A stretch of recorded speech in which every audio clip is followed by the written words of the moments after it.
Hey there, horror fans! Welcome to BitBlitz Horror. Tonight we're diving into the Stillborn Carnival, a twisted tale of art, family secrets, and a sinister entity that feeds on creativity. Before we begin, make sure to hit that like button and subscribe for more spine-chilling stories. Now let's step into the eerie world of Hollow's End, where every 33 years, the price of imagination becomes deadly. The Stillborn Carnival, Chapter 1: The Return. Lila's car sputtered to a halt at the outskirts of Hollow's End, the engine giving one final, plaintive wheeze before falling silent. She sat for a moment, hands gripping the steering wheel, staring at the dilapidated "Welcome" sign that hung askew, its faded letters barely legible in the waning autumn light. The blood moon hung low on the horizon, a baleful eye watching her homecoming. With a deep breath, she stepped out into the crisp October air. The wind whispered through the skeletal trees, carrying with it the scent of decay and something else, something sickly sweet that made her stomach churn. Lila shouldered her backpack and began the long walk into town, leaves crunching beneath her feet like brittle bones. Hollow's End hadn't changed much in the decades since she'd left for college. The same weathered buildings lined Main Street, their paint peeling and windows clouded with grime. But there was a tension in the air, a palpable unease that seemed to seep from the very pores of the town. Residents hurried along the sidewalks, heads down and collars turned up, avoiding eye contact. As Lila passed the town's only diner, she caught snippets of hushed conversation drifting through an open window. Every 33 years, the Stillborn Carnival. Who will it take this time? She quickened her pace, her childhood home looming ahead like a sentinel at the edge of town. The old Victorian had always seemed too large, too imposing for their small family, but now it felt downright malevolent. Peeling paint resembled leprous skin, and the sagging porch groaned under her weight as she approached the front door. Lila hesitated, her hand hovering over the tarnished doorknob. From inside, she could hear the faint scratch of bristles on canvas, a sound that sent a chill down her spine. With a deep breath, she turned the knob and stepped into the musty foyer. "Ezra?" she called, her voice echoing through the empty halls. "I'm home." The scratching stopped abruptly, followed by the soft pad of bare feet on hardwood. Her twin brother appeared at the end of the hallway, his once vibrant green eyes now dull and sunken in a gaunt face. Streaks of paint marred his cheeks and forehead, and he wore a paint-splattered smock that Lila recognized with a jolt as their mother's. "You shouldn't have come back," Ezra said, his voice a raspy whisper. "It's starting again." Chapter 2: The Paintings. Ezra's studio was a maelstrom of color and canvas. Dozens of paintings lined the walls, stacked against furniture, even spread across the floor. But it wasn't the sheer number that made Lila's breath catch in her throat. It was their subject. Every single painting depicted their mother. Here she was, smiling serenely as she tended her garden. There, reading a book by lamplight, her face half in shadow. And there, Lila's heart clenched, swinging gently from the Ferris wheel, her eyes wide and unseeing. "Ezra," she whispered, "what is all this?" Her brother moved to the easel in the center of the room, picking up a brush with trembling fingers. "I have to keep painting," he muttered, adding a dab of red to the canvas. "If I stop, they'll come for us." Lila stepped closer, examining the painting in progress. It showed their mother holding infant twins, but something was off about the image. The baby's swaddling clothes were an unsettling shade of red, almost the color of fresh blood. And in the window behind the figure, a smudged shape lurked, like a person's reflection seen through frosted glass. "Who will come for us?" Lila asked, fighting to keep her voice steady. Ezra's brush paused, hovering over the canvas. "The Stillborn Carnival," he whispered. "It's coming back, Lila. And it's hungry." Chapter 3: The Disappearances. Over the next few days, an atmosphere of dread settled over Hollow's End like a shroud. Lila tried to piece together what was happening, but the townspeople were tight-lipped, averting their eyes whenever she asked about the carnival or the strange paintings in her brother's studio. It was Old Man Haggerty who vanished first. The owner of the local bait shop simply didn't open up one morning. When the sheriff broke down the door, they found only a half-eaten sandwich and a freshly completed oil painting propped against the counter. It depicted Haggerty's long-dead wife, but her eyes were wrong, too wide, too knowing, and her smile stretched impossibly wide across her face. Ezra worked feverishly, barely sleeping or eating. His paintings grew more disturbing, each one featuring that same smudged figure in the background, growing clearer with each iteration. Lila tried to get him to stop, to explain what was happening, but he shrugged off her concerns. "I have to finish," he'd mutter, mixing another batch of that sickly sweet-smelling paint. "It's the only way to keep them at bay." More disappearances followed. Mrs. Cleary from the post office. The Hendersons' teenage son. Each time, a new painting would appear somewhere in town, always featuring the missing person with that same twisted smile and hungry eyes. As the blood moon waxed fuller in the sky, Lila's dreams became plagued with visions of a carnival. Not the cheerful, brightly lit affairs of her childhood, but a nightmare realm of sagging tents and rusted rides. In her dreams, she wandered through this purgatory, the sound of calliope music growing ever louder, punctuated by the occasional scream. Chapter 4. The Family Secret. It was in the root cellar that Lila finally found answers. Searching for an old family photo album, she instead discovered a hidden compartment beneath a loose floorboard. Inside was a leather-bound journal, its pages yellow with age and stuck together with something dark and tacky. The journal belonged to their great-grandmother, Imogene. As Lila read by flickering candlelight, the horrible truth began to unfold. The Stillborn Carnival was no mere local legend.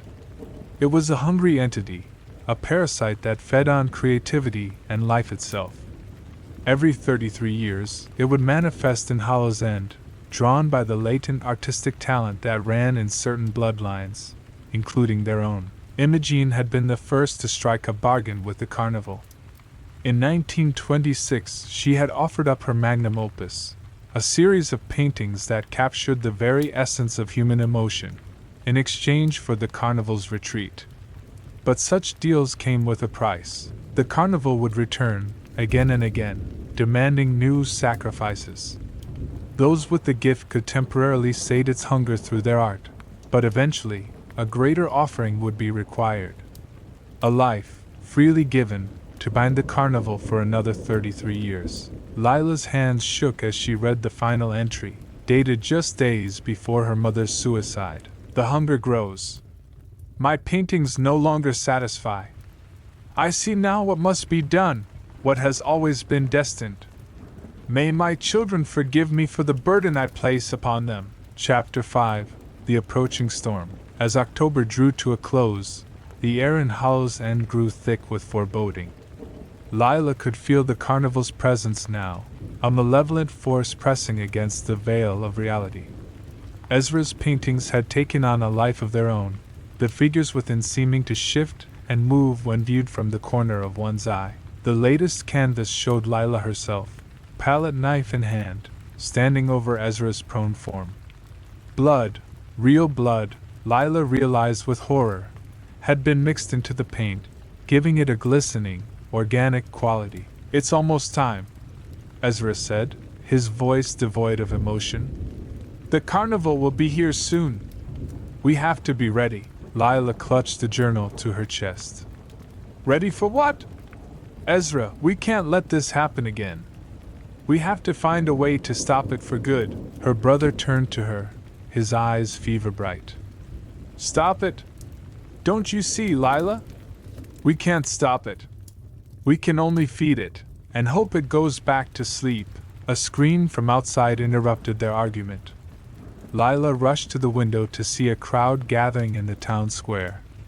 There, shimmering like a heat mirage, the first tents of the Stillborn Carnival were beginning to materialize. Chapter 6.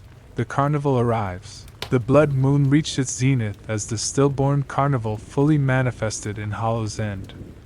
Tints of mildewed canvas sprouted like poisonous mushrooms, their colors garish and raw. Rides creaked to life, their metal frames twisted into impossible geometries that hurt the eye to look upon. Carnival barkers with two wide grins and eyes like black pits cajoled passers-by, promising delights and wonders beyond imagination. The air filled with the sickly sweet scent of cotton candy and the metallic tang of blood. Lila and Ezra stood at the entrance, hand in hand, as townspeople were drawn inexorably toward the spectacle. Some went willingly, eyes glazed and smiles fixed. Others struggled, only to be pulled along by unseen forces. "We have to end this," Lila said, her voice barely audible over the discordant calliope music. "We can't let it take anyone else," Ezra nodded, his face a mask of grim determination. "There's only one way. The paintings, they're a conduit. If we destroy them, it might weaken the carnival's hold." They raced back to the house, gathering armfuls of canvases. As they began to rip and shred, the air itself seemed to scream. Wind howled through the streets, carrying with it the anguished cries of 1,000 trapped souls. In the center of town, the carnival began to warp and twist, its form becoming even more nightmarish. Tents collapsed in on themselves, revealing glimpses of impossible geometries and writhing shapes that defied description. Chapter 7: The Final Sacrifice. As the last painting fell to pieces, a figure emerged from the chaos of the disintegrating carnival. It wore the face of their mother, but twisted and wrong, like a reflection in a funhouse mirror. When it spoke, its voice was a chorus of screams. "Children of Imogene's line," it said, its mouth stretching impossibly wide. "Your petty destruction means nothing. The bargain must be upheld. A life freely given, or all will be consumed." Ezra stepped forward, his eyes blazing with a mix of fear and resolve. "Then take me," he said. "I offer myself freely, to spare the town and my sister." "No!" Lila cried, grabbing his arm. "There has to be another way." But even as she spoke, she knew there wasn't. The entity that called itself the Stillborn Carnival was ancient and hungry, bound by rules they could barely comprehend. It would have its due. As Ezra walked toward the writhing mass of canvas and twisted metal, Lila's mind raced. There had to be a solution, some loophole in the arcane contract that bound their family to this horror. And then, in a moment of clarity, she understood. "Wait!" she called out. The carnival paused, its myriad eyes turning to her. "You demand a life freely given. But what of a life freely shared?" She stepped forward, taking Ezra's hand. "We are twins, two halves of a whole. We offer ourselves together, not as a whole life, but as two halves. Will you accept this sacrifice?" For a long moment, the carnival was silent. Then, a laugh like breaking glass echoed through the night. "Clever child," it said. "Very well. The bargain is struck." Epilogue: The Price of Creation. When dawn broke over Hollow's End, the carnival was gone. Those who had vanished returned, dazed and confused, with no memory of where they had been. The townspeople slowly emerged from their homes, blinking in the sunlight as if waking from a long nightmare. In the town square, where the heart of the carnival had been, stood a new statue. It depicted twins, a brother and sister, their hands clasped as they faced eternity together. At its base, a plaque read, "To those who create, and those who sacrifice." Lila and Ezra were gone, but not truly lost. In the years that followed, their presence could be felt in every burst of creativity that blossomed in Hollow's End. A child's crayon drawing that captured the essence of joy. A teenager's poem that brought tears to the eyes of hardened men. An old woman's quilt that seemed to hold the warmth of 1,000 embraces. And sometimes, in the quiet hours of the night, those with the gift would dream of a carnival. Not of horror and hunger, but of wonder and possibility.